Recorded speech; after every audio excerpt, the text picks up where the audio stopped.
नमस्कार, news India देख रहे हैं आप और देवभूमि समाचार में आप सभी का बहुत स्वागत। मैं हूं आपके साथ सुचित्रा गुप्ता। खबरों की शुरुआत कर लेते हैं। लौह पुरुष सरदार वल्लभ भाई पटेल की पुण्यतिथि मनाई गई है और जिसमें मुख्यमंत्री पुष्कर सिंह धामी ने उन्हें श्रद्धांजलि अर्पित की।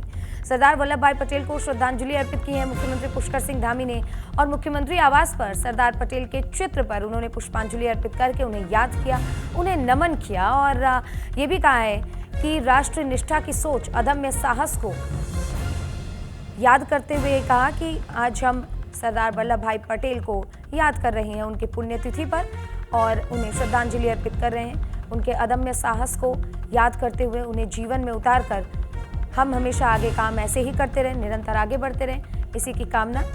सरदार पटेल के दूरदर्शी नेतृत्व ने देश को मजबूत किया है और मुख्यमंत्री पुष्कर सिंह धामी ने भारत रत्न लौह पुरुष सरदार वल्लभ भाई पटेल की पुण्यतिथि पर मुख्यमंत्री आवास पर उनके चित्र पर पुष्पांजलि अर्पित करके उन्हें भावपूर्ण श्रद्धांजलि दी है।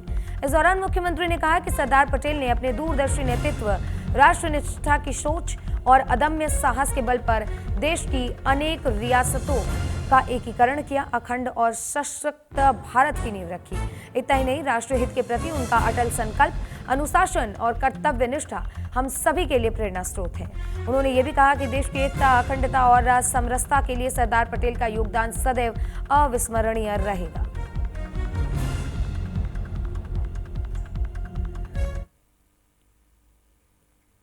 तो वहीं अल्मोड़ा के सोबन सिंह जीना विश्वविद्यालय में पहला दीक्षांत समारोह का आयोजन किया गया, जिसको लेकर तैयारियां चल रही हैं।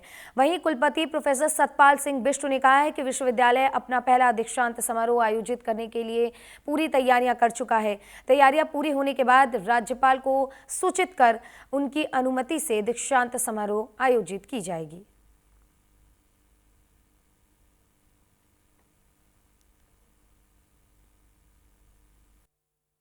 हमारा जो वेन्यू है, जो ऑडिटोरियम है हमारा, उसको थोड़ा ठीक करने की तैयारियां चल रही हैं। प्लस वहाँ तक की जो संपर्क मार्ग है, क्योंकि महामहिम आएंगे और मुख्यमंत्री या बाकी से गणमान्य लोग आएंगे, उच्च शिक्षा मंत्री आएंगे, तो सड़क का भी ठीक होना जरूरी है। उसी क्रम में माननीय मुख्यमंत्री उत्तराखंड श्री पुष्कर धामी जी से मिला था, तो उन्होंने PWD की DPR है 2 करोड़ 11 लाख रुपए की, उसका उन्होंने कहा कि मैं 1 हफ्ते के अंदर GO कर दूंगा। इनफैक्ट कल मेरी बात हुई तो उन्होंने कहा कि आप मेरी तरफ से इसको घोषणा मान लीजिए, तो वो बन जाती तो रोड का पूरा नेटवर्क बन जाएगा उससे पहले दीक्षांत समारोह से पहले। और जब मेरी तैयारियां पूरी हो जाएंगी तो इसके बाद मैं महामहिम से समय लेकर के उनकी राय और उनसे समय सी डेट तब तय कर लेंगे। और मेरे को लगता है कि शायद हम तो वहीं नई टिहरी में जिलाधिकारी नितिका खंडेलवाल ने जनता दरबार लगाया। उस दौरान डीएम ने 56 से ज्यादा आवेदन पत्र प्राप्त किए, जिसके बाद से पुनर्वास, लोक निर्माण, सिंचाई, राजस्व और विद्युत विभाग से संबंधित शिकायतों पर अधिकारियों को तुरंत समाधान के निर्देश दिए गए। वहीं कई ग्रामों के निवासियों ने राष्ट्रीय राजमार्ग मुआवजा, रोजगार और साथ ही दाखिले यानी कि एडमिशंस को लेकर और पैदल मार्ग सुधार जैसी समस्याएं उठाई। वहीं जिलाधिकारी ने संबंधित अधिकारियों को जांच करके आवश्यक कार्रवाई के निर्देश दिए और पोर्टल पर अपडेट करने के भी निर्देश इसमें शामिल किए हैं।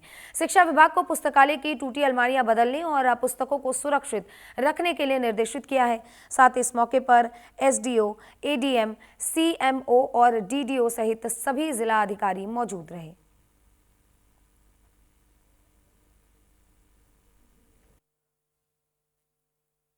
पूरे 50 मामले यहाँ पर आए हैं और हम लोग जैसे जैसे अपने जनता दरबार की भी नियमित समीक्षा कर रहे हैं। तो जनता मिलन ने ये भी देखा कि पिछले हमारे जितने जनता मिलन है उसकी पेंडेंसीज भी विभाग ने कंप्लीट कर दिया और ऑनलाइन पोर्टल पर सब चला दिया। अभी नवंबर ऑनवर्ड जो तहसील दिवस और जनता दिवस हुए हैं उसको देखते हुए उनकी भी हमने आज समीक्षा करी और उन पर भी त्वरित निस्तारण हो जाएगा। आज यहाँ मौके पर भी देखे तो 3-4 प्राथमिक निस्तारण ही मौके पर करते। तो यह खबर रामनगर से, जहां रामनगर के तराई पश्चिम वन प्रभाग के फाटो और हाथीडगर मार्ग पर जिप्सी संचालन बंद किए जाने के मामले में जिप्सी मालिकों ने DFO प्रकाश चंद्र आयोग को ज्ञापन सौंपा है। जिप्सी स्वामियों ने यह कहा है कि फाटो और हाथीडगर कॉर्बेट टाइगर रिजर्व के अंदर नहीं आता, जिसके बावजूद भी कुछ अराजक तत्व सोशल मीडिया पर भ्रामक अफवाहें फैला रहे हैं, जो कि बुनियादी है। जिप्सी संचालकों ने सोशल मीडिया पर की जा रही भ्रामक पोस्ट के खिलाफ आक्रोश भी व्यक्त किया है। अराजक तत्व अराजक तत्वों के खिलाफ कार्रवाई की मांग की है। साथ ही उन्होंने हाईकोर्ट का फैसला आने तक दोनों जोनों में जिप्सी संचालन की प्रक्रिया जारी रखने की मांग की है। मामले में डीएफओ प्रकाश चंद्र आर्य ने कहा है कि अराजक तत्व की भ्रामक गतिविधियों की जांच करके आगे की कार्रवाई की जाएगी।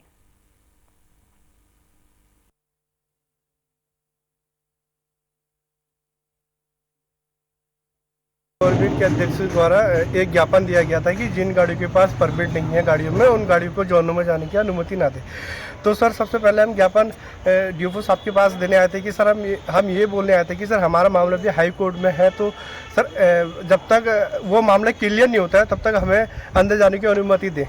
और सर दूसरा, हमारे सर कागज़ पूरे हैं, अभी तक परमिट फाटो गेट से कोई भी इशू नहीं हुआ, अभी तक इशू नहीं हुआ। तो सर हम यही कहना चाहते हैं कि जब तक परमिट इशू नहीं होता है तब तक हम जिप्सी स्वामियों को अंदर जाने की अनुमति दें, विविध रूप से जैसे हम चल रहे हैं। सर दूसरी बात, कुछ अराजकता लोगों के द्वारा उस फाटो गेट को बदनाम किया जाता है। सर हम पे एक इकलौता ऐसा गेट है जो पॉपुलर गेट है, जो गेस्ट सेटिस्फाई होता है फाटो के नाम पर और जाने के लिए एग्री होता है, उसी गेट को बदनाम किया जा रहा है, वहाँ के स्टाफ को बदनाम किया जा रहा है। तो वहीं उत्तराखंड में महक क्रांति नीति 2026 से यानी कि 2026 से 36 तक का शुभारंभ हो चुका है। इसके पहले चरण में प्रदेश के 7 जिलों में एरोमा वैली विकसित की जाएगी। इस नीति से अगले 10 सालों में उत्तराखंड के किसानों को कितना लाभ मिलेगा और सरकार की ये पूरी योजना क्या है, समझिए। और ये जो योजना सरकार के द्वारा लाई जा रही है, इस योजना से कितना लाभ होगा प्रदेश के किसानों को और साथ ही प्रदेश के इंफ्रास्ट्रक्चर और साथ ही अर्थव्यवस्था को कितना लाभ पहुंचेगा, एक रिपोर्ट के जरिए आपके दिखाएंगे। लेकिन यहां रुकेंगे एक छोटे से ब्रेक के लिए, जल्द हाजिर होंगे। ब्रेक के बाद एक बार फिर आप सभी का देवभूमि समाचार में स्वागत। देखिए, उत्तराखंड में महक क्रांति नीति यानी कि 2026 और 2036 का शुभारंभ हो चुका है। इसके पहले चरण में प्रदेश के 7 जिलों में अरोमा वैली विकसित की जाएगी। अब इस नीति से अगले 10 सालों में उत्तराखंड के किसानों को कितना लाभ मिलेगा, अर्थव्यवस्था में कितना उछाल आएगा और इसमें सरकार की पूरी योजना क्या है, इसी से जुड़ी एक रिपोर्ट आपको दिखाते हैं ताकि आप इसे विस्तार से समझ सकें।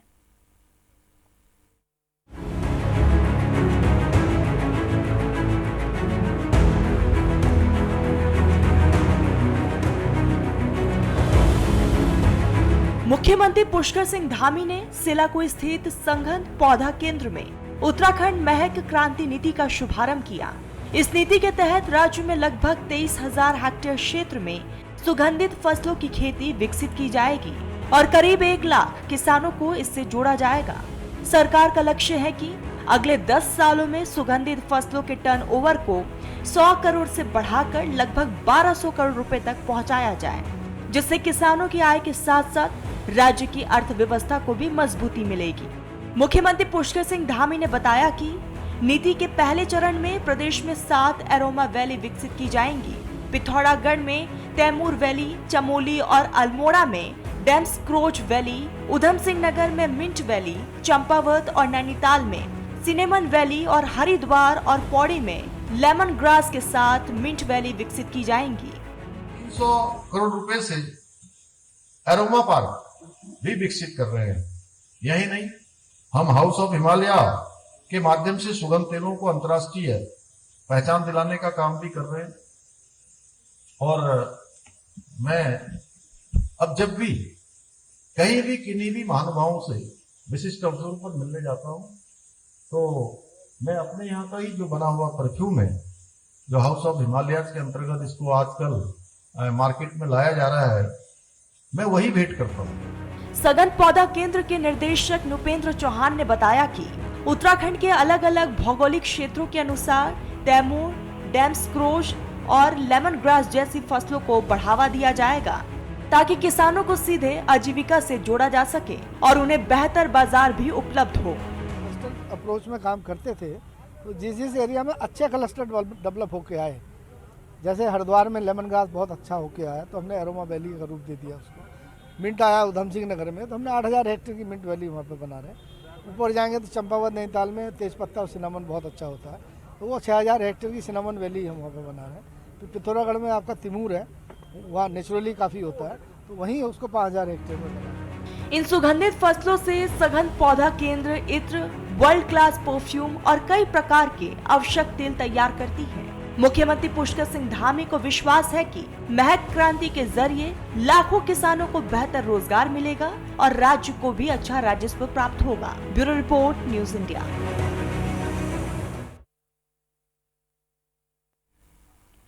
तो वहीं देहरादून में नए वित्तीय वर्ष से आंगनबाड़ी कार्यकर्तियों को रिटायरमेंट पर न्यूनतम 1 लाख रुपए की सहायता राशि अब मिलेगी। कैबिनेट मंत्री रेखा आर्या ने सचिवालय में हुई समीक्षा बैठक के बाद इसे निर्देश जो है वो जारी कर दिया है। उन्होंने बताया कि अब तक रिटायरमेंट पर 35 से 40 हजार रुपए मिलते थे, जिसे बढ़ाने के लिए आंगनबाड़ी संगठनों की सहमति के बाद ये फैसला लिया गया है। ये लाभ 1 अप्रैल से रिटायर होने वाली कार्यकर्तियों को मिलेगा। बैठक में एकल महिला स्वरोजगार योजना की भी समीक्षा की गई।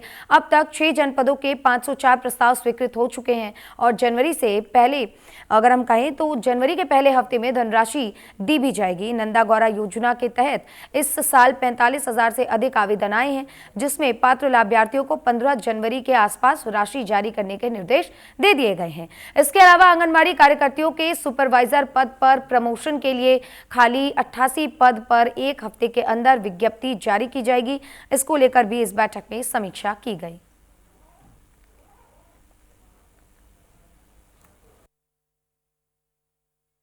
महिला सशक्तिकरण बाल विकास विभाग की समीक्षा बैठक की गई है, जिसमें खासकर हमारी जो नंदा गौरा योजना है उसके अभी तक कितने आवेदन आए हैं और कितने आवेदन जन्मलेनी वाली बालिकाओं के रहे हैं और कितने आवेदन जो है वो 12वीं पास उत्तीर्ण छात्राओं के रहे हैं, उसकी समीक्षा की गई है। जिसमें लगभग जन्म लेने वाले जो आवेदन करता हैं वो लगभग 12,576 है और जो 2025-26 के हमारे 12वीं उत्तीर्ण करने वाली छात्राएं हैं उनके आवेदन लगभग 32,839 हैं। तो लगभग 45,415 टोटल कुल आवेदन आए हैं। अभी चूंकि तिथि 20 तारीख तक की है आवेदन करने की, तो ये आवेदन की संख्या बढ़ भी सकती है। तो वहीं मसूरी में इस बार विंटर कार्निवल को खास और भव्य बनाने की तैयारी शुरू हो गई है। जिला प्रशासन की योजना है कि इस बार कार्निवल के जरिए उत्तराखंड की लोक संस्कृति, परंपराएं और स्थानीय उत्पादों को बड़े स्तर पर मंच दिया जाए, ताकि देश विदेश से आने वाले पर्यटकों को उत्तराखंड की असली पहचान से रूबरू करवाया जा सके। यहाँ आपको बताते हैं कि कार्निवल में बाहरी कलाकारों की जगह उत्तराखंड के स्थानीय कलाकारों को प्राथमिकता दी जाएगी।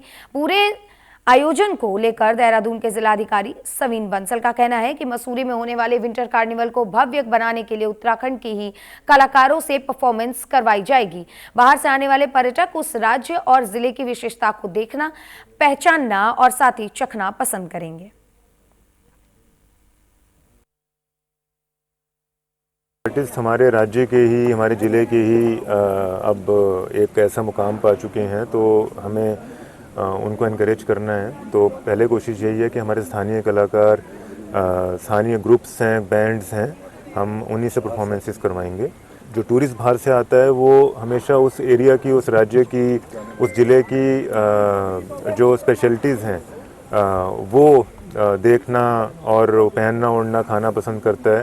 तो उस दृष्टिकोण से भी ये आवश्यक है कि हम अपना पारंपरिक जो कल्चर है, हमारे अपने स्थानीय कलाकार हैं, हमारा अपना स्थानीय उत्पाद है, हैंडीक्राफ्ट्स हैं या हमारे खाद्य पदार्थ हैं, हमारे मिलेट बेस्ड प्रोडक्ट्स जो आज विश्व ख्याति पा चुके हैं, उन्हीं को हम शोकेस करें, जिससे यहाँ की लोकल इकोनॉमी भी ड्राइव हो और जो पर्यटक हैं वो भी एक अलग मेमोरीज लेकर जाए। तो वहीं प्रदेश के रजत जयंती वर्ष पर पर्यटन कारोबार को संजीवनी देने के लिए 6 साल पहले बंद हो चुकी पहल को दोबारा से शुरू किया जाएगा। 6 साल बाद शहर में विंटर कार्निवल आयोजित किया जा रहा है।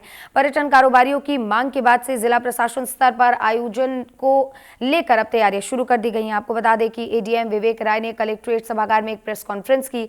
इस दौरान उन्होंने कहा है कि सरकार और मुख्यमंत्री का विजन है कि प्रदेश में साल भर पर्यटन की जो गतिविधियां हैं वो चलती रहें। शीतकाल में कम रहने वाली पर्यटकों की आमद बढ़ाने के लिए जिला प्रशासन ने पर्यटन विभाग के साथ मिलकर आगामी कुछ महीनों की कार्य योजना तैयार की है, जिसमें यातायात व्यवस्था को व्यवस्थित करने के साथ ही हर महीने वाहन इवेंट आयोजित किए जाएंगे। वहीं पर्यटन कारोबार के साथ स्थानीय कलाकारों को बढ़ावा इससे मिलेगा। इतना ही नहीं बल्कि आयोजन का मुख्य उद्देश्य पर्यटन कारोबार को बढ़ावा देना है।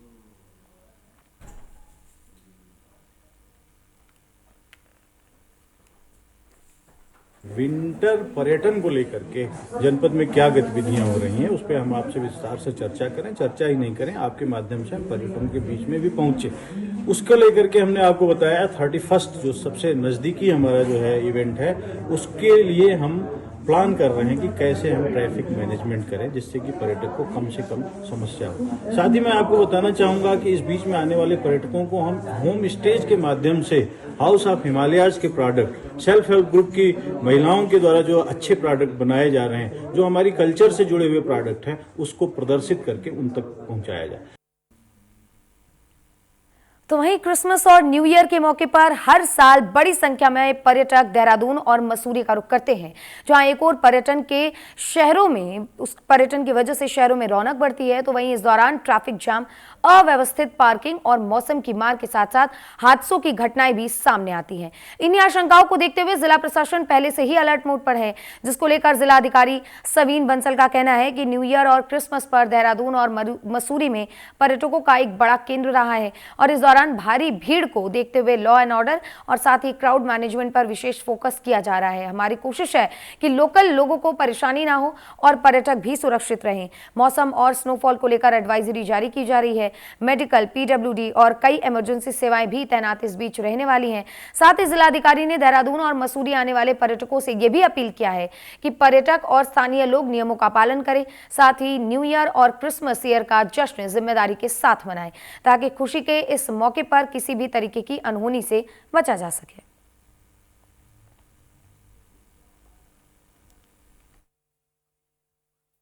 देखिए, न्यू ईयर क्रिसमस पे काफ़ी समय से हमारा देहरादून, मसूरी ये सब पर्यटक आकर्षण के केंद्र रहे हैं और लार्ज संख्या में कांग्रीगेशन होती है प्रत्येक वर्ष। इस वर्ष भी होने की प्रबल संभावना है।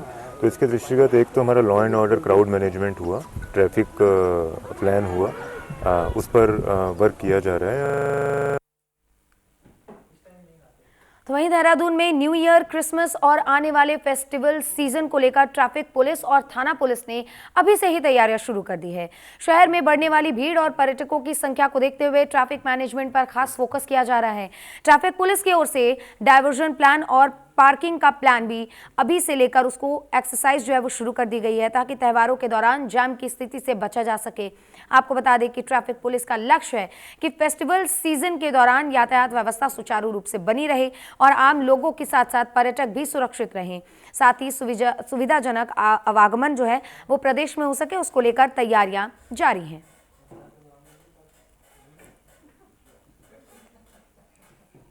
देखिए, ये ट्रैफिक पुलिस ने और कंसर्निंग थाना पुलिस ने अभी से न्यू ईयर, क्रिसमस और जो फेस्टिव सीजन ये वाला आता है, इसकी तैयारी अभी से हमने स्टार्ट कर दी है। हमने जो प्लान बनाया, डाइवर्जन प्लान और पार्किंग प्लान्स को लेकर हमने अभी से एक्सरसाइज शुरू कर दी है और शटल सर्विसेज की जो संभावना है उस पर भी हमने काम करना शुरू कर दिया है।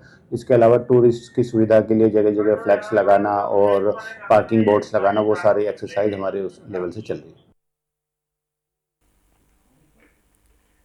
आगे बढ़ते हुए बात करेंगे हरिद्वार की, जहां हरिद्वार में पुलिस की नशा तस्करों के खिलाफ कार्रवाई लगातार जारी है। जहां पुलिस ने कार्रवाई करके एक नशा तस्कर को गिरफ्तार किया, जिसके कब्जे से भारी मात्रा में अवैध गांजा समेत बाइक बरामद की गई है। आगे की कार्रवाई में पुलिस जुटी हुई है। यह पूरा मामला ज्वालापुर कोतवाली क्षेत्र का बताया जा रहा है।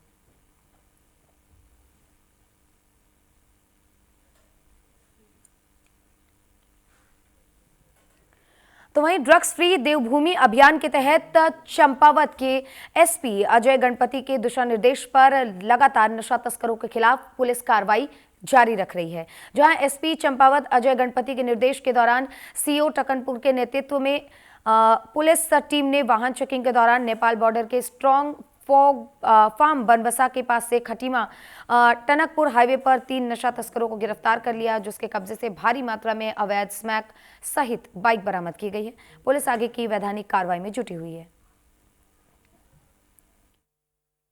माननीय मुख्यमंत्री जी के ड्रग्स फ्री देवभूमि उत्तराखंड मिशन में लगातार चंपावत पुलिस के द्वारा कार्रवाई की जा रही है, जिसके क्रम में एसटीएफ कुमाऊं परिक्षेत्र की टीम तथा एसओजी की टीम और बनबसा थाने की टीम में लगातार चेकिंग अभियान चलाया है। 3 व्यक्तियों को गिरफ्तार किया गया जिनके पास से 799 ग्राम अवैध हेरोइन बरामद हुई है।